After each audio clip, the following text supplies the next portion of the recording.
విలక్షణ నటుడు ప్రకాష్ రాజ్ మరోసారి వివాదంలో చిక్కుకున్నారు. బహుభాషా నటుడు ప్రకాష్ రాజ్ తన నటనతో ఎంత గుర్తింపు తెచ్చుకున్నారో అంతకంటే ఎక్కువగా తన వివాదాస్పద వ్యాఖ్యలతో నిత్యం వార్తల్లో నిలుస్తుంటారు.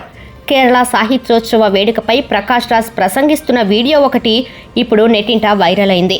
హిందూ సమాజం అత్యంత పవిత్రంగా భావించే రామాయణం గురించి చేసిన వ్యాఖ్యలు ఇప్పుడు దేశవ్యాప్తంగా చర్చ రేపాయి.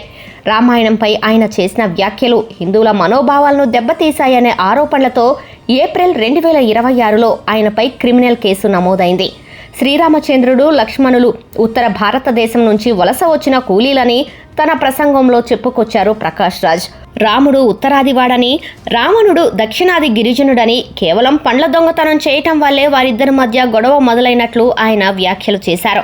ఆ పండ్లు దొంగతనంపై ప్రశ్నించినప్పుడు అది కాస్త పెద్ద వివాదంగా మారిందని, ఆఖరికి ఆ గొడవ 2000 రూపాయల జీఎస్టీ బిల్లు చుట్టూ తిరుగుతూ యుద్ధానికి దారి తీసిందంటూ ప్రకాష్ రాజ్ కాంట్రవర్సీ కామెంట్స్ చేశారు. ప్రకాష్ రాజ్ కామెంట్స్కు సంబంధించిన వీడియో నెట్టింట వైరల్గా మారింది. పురాణ గాథలను వక్రీకరిస్తూ ప్రాంతీయ విభేదాలను రెచ్చగొట్టేలా ఆయన వ్యాఖ్యలు ఉన్నాయని పలువురు విమర్శిస్తున్నారు. హిందూ సంఘాలు పోలీసులకు ఫిర్యాదు చేయటంతో ఈ చట్టపరమైన చర్యలు మొదలయ్యాయి.